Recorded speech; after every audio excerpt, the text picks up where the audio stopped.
Developed by Inevitable Entertainment, or Midway Studios Austin, and published by Midway Games Incorporated, Area 51 is a science fiction horror action shooter. Powered by its very own Area 51 engine, the title was released in April of 2005 to mostly average reviews and currently enjoys a comfortable 7.2 out of 10 on IMDb. The game isn't available on Steam or GOG at the moment, though I'm sure players on both of those platforms would love to see it, especially if GOG could get a stable version of the game up and running through the preservation program, though that's not likely to ever happen as there's no profit in it. Area 51 is officially freeware, free to download, keep, and play, courtesy of the United States Air Force. However, downloading it and installing it might not be as straightforward as it ought to be for some players. The game isn't exactly hard to find, it just doesn't seem to agree with modern systems, causing those that wish to play it nothing but headache and frustration. The best place to start is PC Gaming Wiki. For gamers that at least kind of know what they're doing, it's entirely possible to get a playable copy up and running. Alternatively, the game is available on Xbox 360 and PlayStation 2 as well. However, I don't pay attention to consoles, so I don't know what the availability for those systems is like.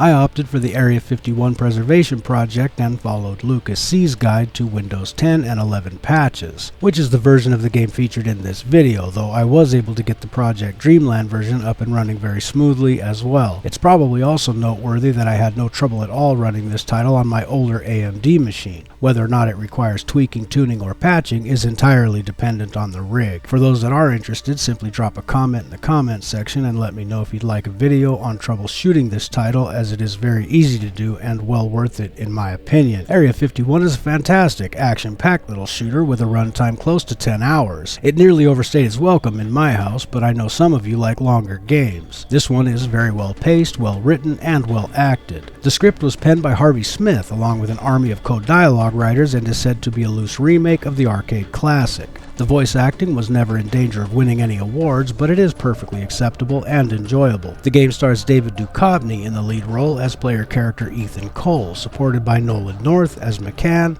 Powers Booth as Major Bridges, and Marilyn Manson as Edgar the Ancient Grey. Like any good game that deals with world governments and top-secret research, Area 51 especially lives up to its name, delivering healthy portions of both terrestrial and extraterrestrial conspiracy as players delve deeper into the bowels of the clandestine black site. With Singularity, we studied what happens when Russian scientists go completely unchecked, but because we're dealing with an area located on the North American continent in this case, we'll bear witness to the dangerous ineptitude of even more incompetent agencies and dumber scientists, because no government should ever be safe from the slings and arrows of the gaming community. This time it's the United States that has gotten in over their head, researching technology they don't understand and experimenting with forces beyond their control. And like most projects that are funded by the US government, research at Area 51 has gone somewhat awry. While investigating the loss of an emergency response team at the base, players will encounter a variety of enemies, including mutants, monsters, aliens, and even the Illuminati. The game isn't big on boss battles, though it does deliver on that front to some degree, and the weapons aren't all that special either, as long as we're being honest. Players will have access to the standard issue pistol, submachine gun, shotgun, and sniper rifle, along with some alien technology, including hand grenades. The weapons feel alright, the controls are tight and responsive, and the gunplay is fine, as are the visual effects and the enemy AI, all pretty standard for the time, keeping in mind this game was released in 2005. And let's not forget, Fear was special.